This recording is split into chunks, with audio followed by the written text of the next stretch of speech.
అందరికీ నమస్కారం అండి. Welcome back to our channel Samaha creations.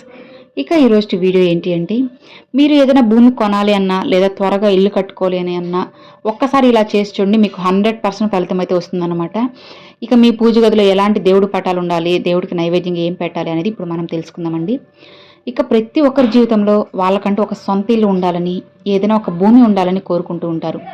ఎందుకంటే వాళ్ళకి భవిష్యత్తులో వాళ్ళు ప్రశాంతంగా ఉండడానికను, లేదు అంటే వాళ్ళకంటూ ఒక సేఫ్టీ దానికోసం కానీ వాళ్ళకి ఏదైనా ఒకటి ఉండాలి అని చెప్పి స్థిరాస్తి అని చెప్పి అందరూ అనుకుంటూ ఉంటారనమాట.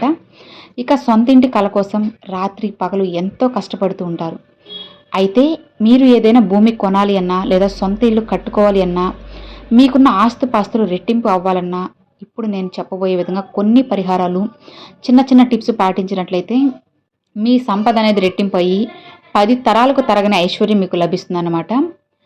ఇక లేదు అంటే మీ పూర్వీకుల నుండి మీకు రావాల్సిన ఆస్తి ఏదైనా త్వరగా రావాలి అన్నా, ఆ రోజు మనం అంటే ఆదివారం రోజున ఆవుకి బెల్లాన్ని తినిపించినట్లయితే మీరు కోరుకున్న ఆస్తి మీ దగ్గరకు వస్తుందన్నమాట. ఆవు ముందు బెల్లం వేయకూడదు. స్వయంగా మీ చేతులతోనే ఆవుకి బెల్లాన్ని తినిపించాలి. అనంతరం ఆవుకి నమస్కరించి దాని పాదాలను తాకడం ద్వారా మీకు రావాల్సిన ఆస్తిపాస్తులన్నీ త్వరగా వస్తాయి. అలానే శుక్రవారం రోజున ఇంట్లో పూజ చేసి పేదవారికి ఆహారం దానం చేయండి. ఇలా చేయడం వల్ల సొంత ఇంటి కల నెరవేరుతుంది. ఇక ఈ పరిహారం పాటించడం వల్ల శుక్రగ్రహ దోషాలన్నీ తొలగిపోతాయి. అదేవిధంగా ఏదైనా కొండ మీద ఉన్న గుడికి వెళ్ళినప్పుడు మీ సొంత ఇంటి కల నెరవేరాలని భగవంతునికి నమస్కారం చేసి గుడి సమీపంలో ఒక రాయిపై మరొక రాయి పేర్చి దేవుడికి మొక్కితే చాలు, మీ సొంత ఇంటి కల త్వరలోనే నెరవేరుతుంది. అలానే మీ ఆస్తిపాస్తులన్నీ రెట్టింపు అయ్యే అవకాశం ఉంటుంది. ప్రతి ఒక్కరి పూజ గదిలో ఖచ్చితంగా శ్రీ యంత్రం ఉండాలి. హిందూ ధర్మంలో ఈ యంత్రానికి చాలా శక్తి ఉంటుంది. అయితే ఏ ఇంట్లో అయితే ఈ యంత్రం ఉంటుందో అలాంటి ఇళ్లలో ఎలాంటి కష్టాలు ఉండవు. ఇక మీ పూజ గదిలో కనుక శ్రీ యంత్రం ఉంటే మీ ఇంట్లో ముక్కోటి దేవతలు నివసిస్తారు. చాలామందికి ఇంటి స్థలం ఉన్నా కానీ ఇల్లు కట్టుకోవడానికి డబ్బు ఉండదు. అలాంటి వారు శుక్రవారం రోజున మట్టితో తయారు చేసిన ఒక నీటి కుండను తెచ్చుకొని మీ ఇంటి ఈశాన్య దిశలో ఉంచితే మీ ఇంట్లోకి అధిక డబ్బు వస్తుంది. దీంతో మీ ఇంటి కల త్వరగా నెరవేరే అవకాశం ఉంటుంది.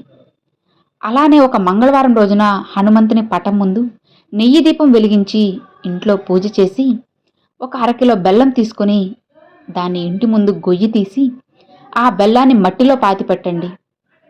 మీ ఇంటి ముందు మట్టి లేకపోతే పూల కుండీ ఉన్నా సరే అందులో మట్టి తీసి బెల్లాన్ని పాతి పెట్టవచ్చు.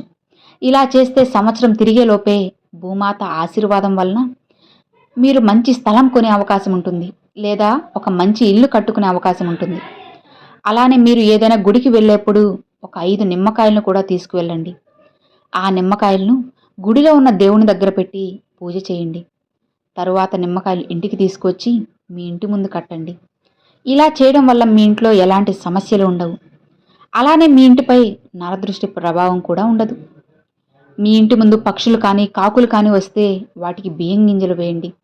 ఇలా చేస్తే మీ ఇంటిపై దేవతల అనుగ్రహం ఉంటుంది. దాని ద్వారా మీ ఇంట్లో ఎలాంటి కష్టాలు లేకుండా సిరి సంపదలతో ఆనందంగా జీవిస్తారు. మీ ఇంట్లో కనుక తరచూ నల్లచీమను కల్పించినట్లయితే త్వరలోనే మీ ఇంటికి ఐశ్వర్యం లభిస్తుందని అర్థం. అలానే మీరు త్వరలోనే ధనవంతులు అయ్యే అవకాశం ఉంటుంది.